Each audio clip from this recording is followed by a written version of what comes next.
Friends అంతకన్నా ముందు ఒకసారి నది అయితే చూడండి, చాలా ఎరుపు రంగులో అయితే ఉంది.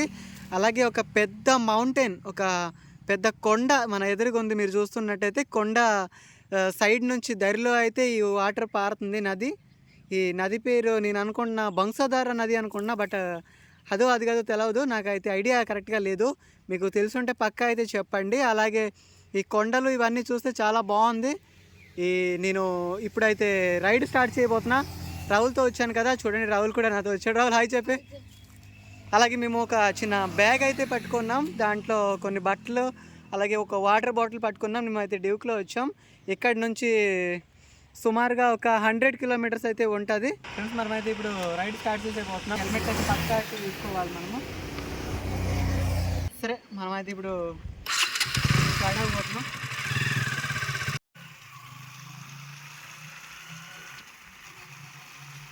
మీరు ఎప్పుడైనా ఇలాంటి రోడ్స్లో ట్రావెలింగ్ చేస్తున్నప్పుడు అయితే చాలా జాగ్రత్తలు పాటించాలా ముఖ్యంగా. ఎందుకంటే చాలా ఘాట్ రోడ్లు వస్తాయి. ఈ రూట్లో కోరాపుట్ వెళ్ళే రూట్లో చాలా జాగ్రత్తగా వెళ్ళాలి. మీరు ఎప్పుడైనా ఇటు సైడ్ కానీ వెళ్ళుంటే కామెంట్ అయితే చేయడం ఫస్ట్ మర్చిపోవద్దు. అలాగే లైక్ చేయండి. మీరు కానీ నా ఛానల్కి కొత్తగా వచ్చి ఉంటే సబ్స్క్రైబ్ చేసి పక్కనున్న బెల్ బటన్ని ఆల్లో పెట్టుకోవడం అయితే మర్చిపోవద్దు. అలా చేసినప్పుడే నేను పెట్టిన వీడియోస్ మీకు నోటిఫికేషన్ రూపంగా వస్తాయి. మీరు ఇక్కడ నుంచి చక్కగా అయితే గమనించండి. ఈ రోడ్ చాలా అంటే ట్రాఫిక్తో కూడుకుంటుంది. చాలా వెహికల్స్ అయితే వస్తూ వెళ్తూ ఉంటాయి. చూసి కరెక్ట్గా అయితే మనం డ్రైవ్ చేయాలా. ముఖ్యంగా అయితే ఈ రోడ్లో వెళ్ళినప్పుడు మనము అసలుకి డ్రింక్ అయితే చేయకూడదు. మళ్ళీ కొంత దూరం తర్వాత అయితే ఘాట్ రోడ్స్ అనేవి వస్తాయి, చాలా బాగుంటాయి. ఆ టర్నింగ్స్, ఆ ఘాట్ రోడ్లో వచ్చిన విజువల్స్, ఆ కొండలు చాలా బాగుంటాయి. ముఖ్యంగా ఏంటంటే మనము ఇక్కడి నుంచి గ్రీన్నెస్ ఎక్కడ మిస్ అవ్వం, అంత బాగా క్లియర్ కట్గా అయితే కనిపిస్తాయి. మీరు ఈ వీడియోని ఎక్కడ స్కిప్ చేయకుండా ఫుల్గా అయితే చూడడానికి ట్రై చేయండి. చాలా చక్కగా అనిపిస్తుంది మీకు ఈ కోరాపుట్ రోడ్. సరే ఫ్రెండ్స్, నేను ఇంతకీ ఈ రోడ్లో ట్రావెల్ చేస్తూ ఎక్కడికి వెళ్ళబోతున్నాను అయితే మీకు ఇంకా చెప్పలేదు కదా. నేనైతే కోరాపుట్ నుంచి బ్యాక్ ఒక 30 కిలోమీటర్ బ్యాక్ కకిరిగుమ్మ అన్న ఒక విలేజ్కి అయితే వెళ్ళబోతున్నాను. చిన్న ఫంక్షన్ అయితే ఉంది మా చిన్న వాళ్ళది. బస్సులో అయితే వచ్చింది, బట్ బస్ మార్నింగ్ అయితే లేదు గుమ్మడా నుంచి. నేనైతే బైక్లోనే ట్రావెల్ చేస్తూ వెళ్తానని ఫిక్స్ అయ్యా. మీరు అక్కడ చూడండి, అక్కడ లొకేషన్ ఎంత చక్కగా ఉంది. పెద్ద మౌంటైన్, పెద్ద కొండ కనిపిస్తుంది కదా, అక్కడ ఫోగి మంచు కూడుకుంటుంది చూడండి. నేనైతే ఇప్పుడు వచ్చి 9 అవుతుంది, బట్ ఈ కొండలు చూడండి. కోరాపుట్ అంటేనే మంచుతో కూడుకున్న ఒక ప్రదేశం చెప్పుకోవాలంటే. నేను ఇటు సైడ్ ట్రావెలింగ్ చేస్తున్నాను కదా, నేను రాయగఢ నుంచి వచ్చినప్పుడు అయితే కొంత దూరం వచ్చా, ఒక 10 కిలోమీటర్స్ లాగా అయితే వచ్చాను. ఎక్కడైతే వెండగా అయితే నేను ఫీల్ అవ్వాలా, బట్ ప్లేస్ మొత్తం అయితే బాగుంది. అలాగే ఇక్కడ మీరు చూస్తున్నారు కదా చెట్లు, రోడ్ సైడ్ చాలా పెద్ద పెద్ద చెట్లు అయితే ఉన్నాయి. ఆ చెట్ల వల్ల ఏంటంటే మనము ట్రావెలింగ్ చేస్తూ వెళ్ళినప్పుడు వెండ అన్నది కరెక్ట్గా ఎక్కువసేపు అయితే తగలడం లేదు, చాలా నీడగా అయితే ఉంది. ఫ్రెండ్స్ చూడండి, ఎదురే కనిపిస్తుంది కదా, ఇక్కడ కానీ మీరు బైక్ పార్క్ చేసి అక్కడ ఫోటో తీస్తే ఆ కొండ కరెక్ట్గా క్యాప్చర్ అవుద్ది. ఫొటోస్ అయితే వివచ్చంగా తీసుకోవచ్చు. నేనైతే చాలా మిస్ అయ్యా, ఫోటోలు ఏమి తీసుకోలేకపోయా. ఎందుకంటే టైం అనేది చాలా తక్కువ అయితే ఉంది మాకు. త్వరగా వెళ్ళాలా, వెళ్ళి అక్కడ ఫంక్షన్స్ అటెండ్ అయ్యి మళ్ళీ రిటర్న్ రావాలి కదా, దానివల్ల అయితే నేను ఫొటోస్ ఏమీ తీయలేకపోయాను. మీరు రాయగఢ నుంచి వచ్చినప్పుడు ఒక 25 కిలోమీటర్ తర్వాత రైట్ సైడ్ చూసుకున్నట్టయితే చాలా పెద్ద కొండ ఉంటుంది. బట్ ఇది ఒక 5 కిలోమీటర్ వరకు అయితే ఈ కొండ అలాగే మనతో పాటు ఉన్నట్టు ఉంటుంది. అలాగే నాకైతే చాలా అంటే బాగా అనిపించింది ఇక్కడ నేను డ్రైవింగ్ చేస్తున్నప్పుడు. ఎందుకంటే ఈ నేచర్తో పాటు ఈ రోడ్ కూడా చాలా అంటే చాలా చక్కగా ప్లెయిన్గా ఉంది, ఎక్కడ రఫ్ కూడా లేదు, బాగా అనిపించింది. మీరు కానీ ఎప్పుడైనా ఇటు సైడ్ నుంచి ట్రావెలింగ్ చేయాలంటే ఒక్కరు ఇద్దరు కాకుండా ఒక బ్యాచ్తో అయితే వెళ్ళండి. చాలా చక్కగా మీకు ఈ రైడ్ ఫీల్ అన్నది మీకు అర్థమవుద్ది, చాలా బాగుంటుంది కూడా. నేనైతే వీడియో షూట్ చేస్తున్నప్పుడు కొన్ని కాదు, ఆల్మోస్ట్ అన్ని విలేజెస్ అయితే నేను స్కిప్ చేశాను. ఎందుకంటే మీకు ఈ ఘాట్ రోడ్స్ అండ్ నేచర్ చూపించడానికి నేను మీకు ఈ వీడియో చేశాను. మీకైతే ఈ టర్నింగ్స్ అండ్ ఈ ఘాట్ రోడ్స్ ఎలా అనిపిస్తున్నాయో లాస్ట్ వరకు చూసి అయితే నాకు చెప్పడం అయితే మర్చిపోవద్దు ప్లీజ్. చాలా కష్టంగా అయితే ఈ వీడియో మీకు షూట్ చేస్తున్నాం. మేము చాలా వెండలో ఉన్నాం, బట్ వాటర్ బాటిల్స్ కూడా తీసుకోలేదు.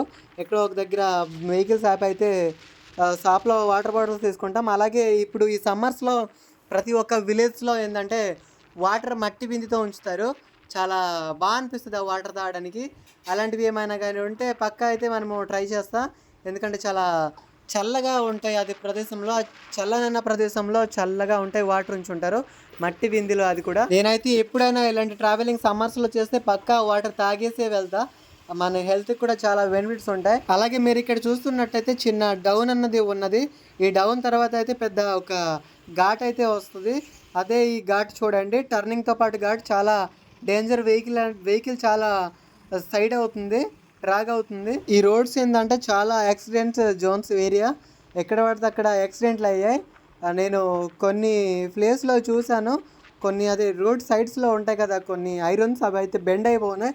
ఒక్కొక్క ట్రాక్స్ ట్రిప్పర్స్ లాంటివి ఉంటాయి కదా, అవి స్పీడ్గా వచ్చి బ్రేక్ ఫెయిల్స్ అయితే గుద్దుతే ఎలా ఉంటాయి అలాగే ఉన్నాయి. మేమైతే చూసాం. మీరు చూస్తున్నారు కదా ఈ ఘాట్ ఏంటంటే చాలా పెద్ద ఘాట్. ఈ ఘాట్ రోడ్ మొదలై 1 కిలోమీటర్ అవుతుంది కదా, 1 కిలోమీటర్ అయితే అయింది, పైనే ఉంటుంది.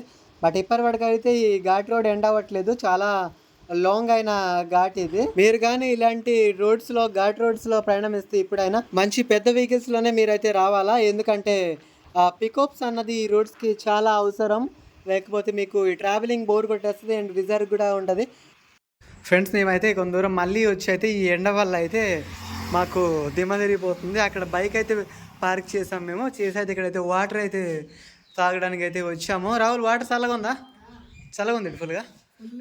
ఈ మట్టి కొండలో వాటర్ అయితే చాలా చల్లగా ఉంది. తర్వాత ఇక్కడ చెట్లు దగ్గరే ఉండడం వల్ల అయితే చాలా చల్లదనం అయితే వస్తుంది. ఇక్కడ రాహుల్ అయితే చక్కగా తాగేస్తున్నాడు. మనం కొంతసేపు అయితే ఇక్కడ వెయిట్ చేసి అయితే మనం అయితే వెళ్ళబోతున్నాం. మీరు చూస్తున్నారు కదా, ఇప్పుడే మేమైతే అలా వాటర్ తాగి కొంతసేపు రెస్ట్ తీసుకొని అయితే మేము మళ్ళీ స్టార్ట్ అయ్యాం. స్లోగా ఒక 42 స్పీడ్లో అయితే అలాగా నేచర్ని, కొండల్ని, గ్రీన్నెస్ని ఎంజాయ్ చేస్తూ అలా చాలా చక్కగా అనిపించింది నాకు ఈ ట్రావెలింగ్. మీరు కోరాపుట్ వచ్చినప్పుడైతే మీ పెట్రోల్ని ఫుల్ చేసుకునే రండి, ఎందుకంటే చాలా మంచి ప్లేస్లు ఉంటాయి, అన్నీ తిరిగి చూసేయచ్చు. అలాగే ఇక్కడ చూడండి, ఒక కార్ ఇప్పుడే రీసెంట్గా ఒక యాక్సిడెంట్ అయినట్టుంది. ఒక వెహికల్ వచ్చి లాగ్ తీసుకెళ్తుంది. బాబోయ్, ఆ వెహికల్ అయితే చూసారు కదా, ఫ్రంట్ పర్సన్ అయితే మొత్తం తుక్కుగా అయిపోయింది. అలాగే ఇది చాలా ఒక డేంజరస్ అయిన టర్నింగ్. ఇది ఒక ముందుకి మళ్ళీ రాబోతుంది. చూడండి ఆ వెహికల్ ఎంత స్పీడ్ గా అయితే వస్తున్నారు ఆ ట్రిప్పర్ తో. మనము ఇలాంటి ట్రావెలింగ్ చేస్తున్నప్పుడు చాలా జాగ్రత్తలు అయితే మనం పాటించాలా, మనకి చాలా మంచిది. అలాగే చూడండి ఇక్కడ వెహికల్స్ ఎంత స్లోగా ఓవర్ టేక్ చేయకుండా అయితే వెళ్తున్నారు. ఇదే మంచి safe journey and safe travelling అని మనం చెప్పుకోవచ్చు. సరే ఫ్రెండ్స్, నేను వచ్చిన విలేజ్కి అయితే ఇదే ఘాట్ రోడ్. అండ్ మీకు ఈ వీడియో నచ్చినట్టయితే లైక్ చేయండి.